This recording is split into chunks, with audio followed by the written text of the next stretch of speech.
Bismillahirrahmanirrahim. Assalamualaikum warahmatullahi wabarakatuh.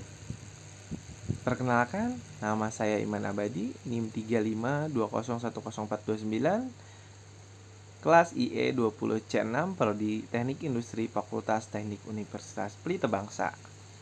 Di sini saya akan mempresentasikan jawaban UAS Otomasi Industri dengan menggunakan PowerPoint. Baik, soal pertama itu jelaskan mengenai PMS dan peranan PMS terhadap otomasi industri. Sistem manufaktur fleksibel atau PMS, Flexible Manufacture System, adalah sistem manufaktur yang dapat bereaksi secara fleksibel terhadap perubahan.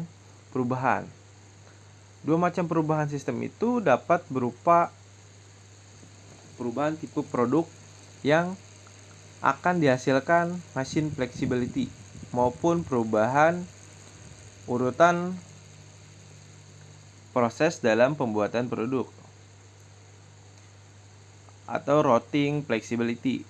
Keuntungan dari penggunaan PMS dalam suatu sistem produk massal mass production adalah kemampuan fleksibilitasnya yang tinggi baik dalam mengalokasikan waktu dan usaha sehingga dapat menaikkan produktivitas dan mutu produk serta menurunkan biaya produksi.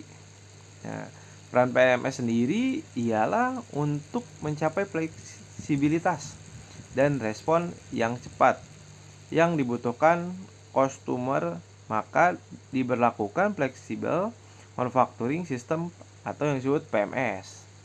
Nah, karena flexible manufacturing system sendiri merupakan satu atau lebih mesin produksi yang diintegrasikan dengan pemindahan materi secara otomatis, di mana operasinya diatur dengan komputer seperti itu.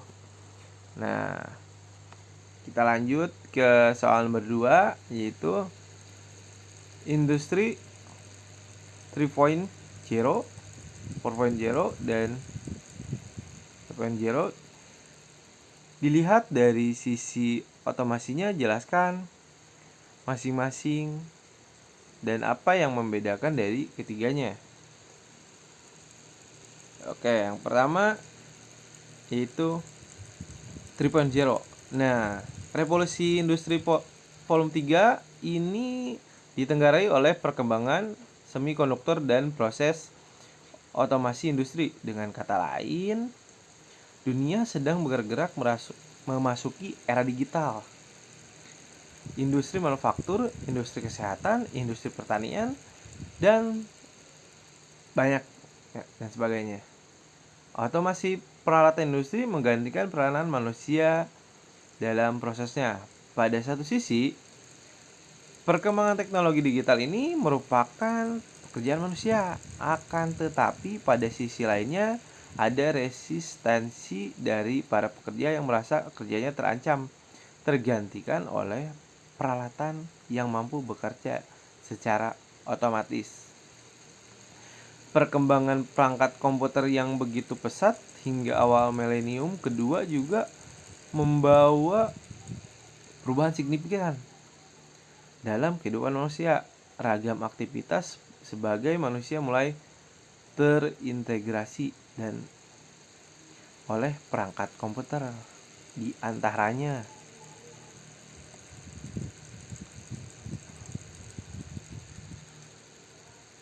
mesin otomatis yang di pabrik-pabrik yang menggantikan peranan manusia seperti itu. Nah, selanjutnya kita masuk ke industri 4.0. Nah, industri 4.0 adalah nama tren otomasi dan pertukaran data terkini. Dalam teknologi pabrik, istilah ini mencakup sistem siberfisik, internet untuk segala keputusan, komputasi awan, dan komputasi kognitif. Industri 4.0 ini menghasilkan pabrik yang cerdas. Di dalam pabrik cerdas, berstruktur modulur, sistem siberfisik mengawasi proses fisik, menciptakan salinan dunia fisik secara virtual, dan membuat keputusan yang tidak terpusat lewat internet untuk segala plot. Sistem siberfisik berkomunikasi dan bekerja sama dengan satu sama lain dan manusia secara bersamaan lewat komputasi awan. Layanan internal dan lintas organisasi disediakan dan dimanfaatkan oleh berbagai pihak dalam rantai nilai ini. Nah, selanjutnya masuk ke industri 5.0. Konsep industri yang satu ini diciptakan oleh Jepang, yaitu diungkapkan oleh Perdana Menteri Jepang pada 21 Januari 2019. Perkembangan teknologi yang begitu pesat termasuk adanya kehadiran robot dengan kecerdasan yang dianggap dapat menggantikan peranan manusia. Hal ini yang latar belakangi lahirnya industri 5.0 yang dapat diartikan sebagai satu konsep masyarakat yang berpusat pada manusia, human-centered, dan basis teknologi based. Industri 5.0 ini dibuat karena adanya masalah yang dialami Jepang. Masalah Jepang menghadapi masalah tingginya generasi tua yang mana pengeluaran biaya untuk pengobatan serta pelayanan yang semakin meningkat. Kemajuan Jepang membuat minimnya ketersediaan tenaga guru ahli dan tingginya biaya perawatan infrastruktur seperti itu. Nah, lanjut ke soal nomor 3, yaitu jelaskan fungsi dan penerapan alat pengendali industri dalam konsep kerja sebuah mesin. Berikan contoh ilustrasi mesin bebas, mesin apa saja, dan cara mesin tersebut. Boleh sertakan gambar sebagai penjelas. Nah, fungsi utama sistem kendali adalah mendapatkan optimasi yang diperoleh dari fungsi sistem kendali itu sendiri, yaitu pengukuran, measurement, membandingkan, comparison, pencatatan dan penghitungan, computation, serta perbaikan, correction. Secara umum, sistem kendali dapat dikelompokkan menjadi manual dan otomatis, loop tertutup, closed loop, dan loop terbuka, open loop, continue, analog, dan secret digital, servo dan regulator. Nah, gambar berikut merupakan blok diagram pada proses yang dikenal sebagai sistem pengendali open loop. Nah, pada jenis pengendalian ini tidak ada sifat backpacknya dari pengendali. Model ini tidak menguntungkan karena banyak ditemui kesalahan yang terjadi, misalnya keluaran yang tidak sesuai dengan informasi yang diharapkan, munculnya kecelakaan. Nah, contohnya pada di bawah ini.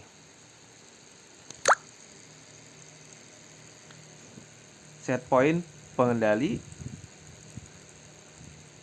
aksi pengendali, aktuator, valve. Nah, sebelum ada plan proses, biasanya ada gangguan. Nah, ini yang disebut tidak ada backpacknya kepada pengendali. Nah, sebelum pengeluaran itu, sebelum proses, gangguan itu yang berbahaya dan itu sangat tidak diharapkan. Seperti itu. Nah, selanjutnya jelaskan tujuan memahami dasar gerbang logika. Nah, gerbang logika atau gerbang logik adalah suatu entitas dalam elektronika dan matematika boolean yang mengubah satu atau beberapa masukan logik bagi sebuah sinyal keluaran logik.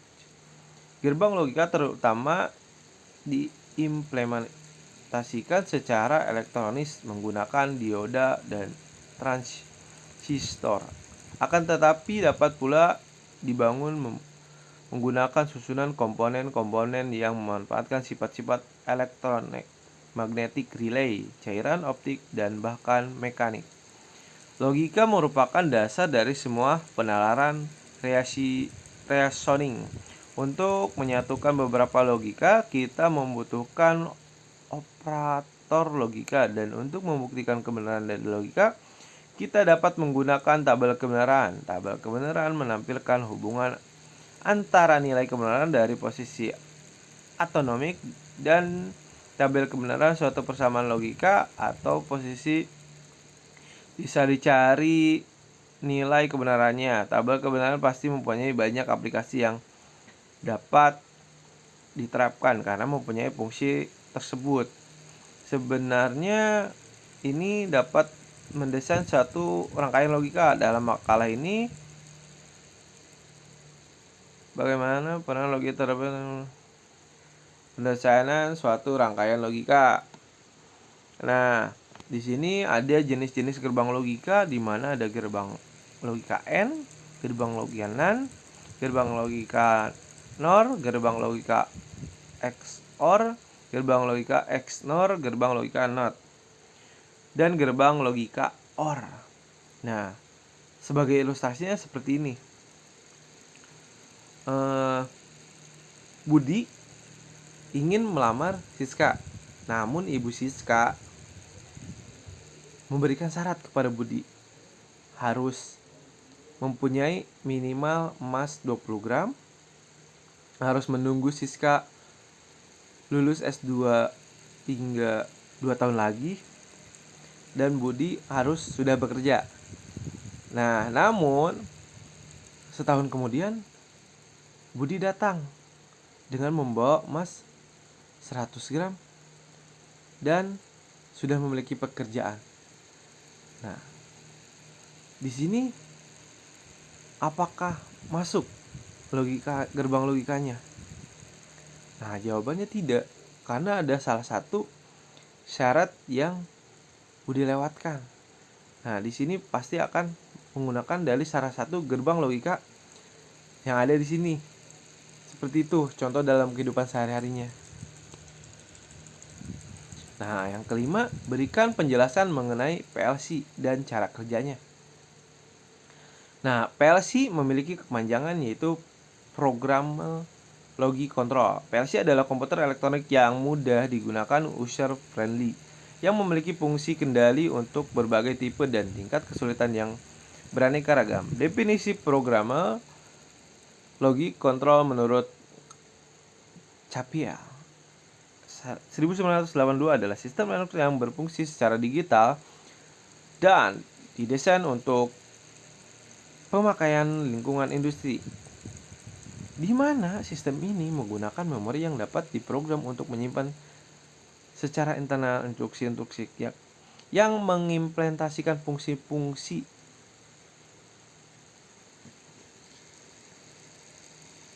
spesifik seperti logika, urutan, perwaktuan, pemecahan, presiasi, aritmetik untuk mengontrol mesin atau proses melalui modul-modul I/O digital maupun analog. Nah, fungsi PLC secara khusus adalah dapat memberikan input ke CNC, Computerized Numerical Control. Beberapa PLC dapat memberikan input ke CNC untuk kepentingan pemrosesan lebih lanjut. CNC bila dibandingkan dengan PLC mempunyai ketelitian yang lebih tinggi dan lebih mahal harganya. CNC biasanya dipakai untuk proses finishing, bentuknya, benda kerja, molding, dan sebagainya. Nah, prinsip kerja sebuah PLC adalah menerima sinyal masukan proses yang dikendalikan lalu melakukan serangkaian instruksi logika terhadap sinyal masukan tersebut sesuai dengan program tersimpan dalam memori lalu menghasilkan sinyal keluaran untuk mengendalikan aktuator atau peralatan lainnya. Nah, di sini ada beberapa macam produk atau merek PLC. Nah, merek PLC terbaik adalah perangkat solid elektronik yang dapat mengontrol suatu proses mesin memiliki kemampuan untuk program ulang. Itu diciptakan untuk menggantikan sirkuit sekuensial berbasis relay yang diperlukan untuk kontrol pada mesin. PLC bekerja dengan memantau inputnya langsung pada statusnya, menaktifkan dan menonaktifkan output. Nah, ini ada beberapa merek PLC, ada ABB, Alien Bradley, Siemens, Honeywell, Mitsubishi, Yokogawa, Toshiba, General Electric, Omron, Schneider Automation, Reliance, Hitachi, Modicon, Cold Automation, VLC Direct, Koyo, Kultur, Hammer. Nah, itu yang biasa digunakan di pabrik-pabrik. Namun dari merek-merek tersebut yang sering ditemui di pabrik-pabrik di Indonesia yaitu Omron, Hitachi, Toshiba, Mitsubishi, dan Siemens biasanya. Karena PLC tersebut yang pertama memiliki keunggulan yang lebih atau yang dibutuhkan oleh pabrik-pabrik yang ada di Indonesia. Ya misalnya aja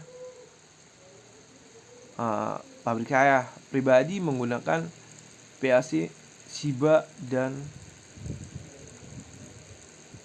dan Mitsubishi karena komputerisasi yang dilakukan oleh PLC kedua tersebut sangat mudah dan gampang untuk mengatur proses selanjutnya. Nah, sedangkan untuk pernah mencoba merek Siemens tapi ternyata terlalu sensitif terhadap mesinnya dan terhadap proses tersebut. Oke, terima kasih. Nah, selanjutnya kita lanjut ke poin nomor 7. Berikan penjelasan mengenai CNC, sertakan contoh atau gambaran sebagai pendukung penjelasan. Nah, mesin CNC adalah singkatan dari Computer Numerical Control. Dalam bahasa Indonesia, Computer Numerical Control dan definisi CNC adalah bahwa mesin ini merupakan mesin yang digunakan dalam proses manufaktur yang biasanya menggunakan kontrol komputerisasi dan peralatan mesin. Nah, ini ada sangkut pautnya dengan mesin PLC tadi ya. Kelebihan yang paling dominan yaitu kecepatan proses produksi sehingga cocok digunakan untuk produksi massal. Mesin CNC pertama diciptakan pertama kali pada tahun 1940-an sampai 1950-an. Dengan memodifikasi mesin perkakas, pembuatan dan volume ini unit pengendali yang besar sedikit perusahaan yang mau berinvestasi dalam pesat karena sudah adanya mikroprosesor sehingga volume unit pengendali dapat diperkecil dan disederhanakan. Saat ini mesin CNC sudah banyak dipergunakan di segala bidang seperti bidang pendidikan dan riset serta tentunya industri berskala nasional atau internasional. Nah, 7 bagian utama mesin CNC yaitu program, unit kendali atau prosesor, alat cekam benda kerja, motor listrik servo menggunakan kontrol tools, motor listrik untuk menggerakkan memutar pahat spidol, cutting tools, dudukan dan pegangan solder. Prinsip kerja CNC pertama, membuat program CNC sesuai produk yang dibuat dengan cara menggantikan langsung HMI mesin maupun dibuat komputer dengan perangkat lunak program CNC. Nah, contohnya pada gambar di samping ini ada seseorang yang sedang melakukan setting atau proses di mesin CNC. Nah, program CNC tersebut lebih dikenal sebagai G-kode. Nah, seterusnya dikirim dan dieksekusi oleh prosesor pada mesin CNC menghasilkan pengaturan motor servo pada mesin untuk menggerakkan perkakas yang bergerak, melakukan proses pemesinan sehingga menghasilkan produk yang sesuai program. Nah, tapi tetap harus dikontrol ya.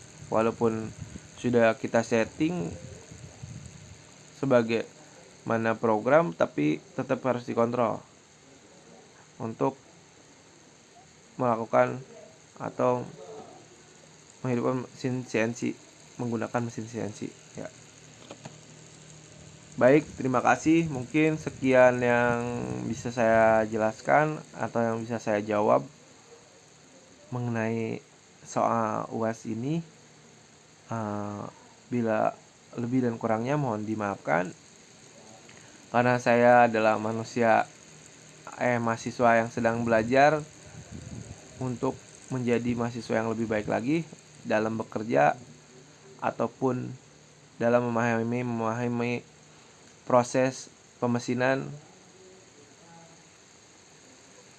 Dan sekian, terima kasih. Wassalamualaikum warahmatullahi wabarakatuh.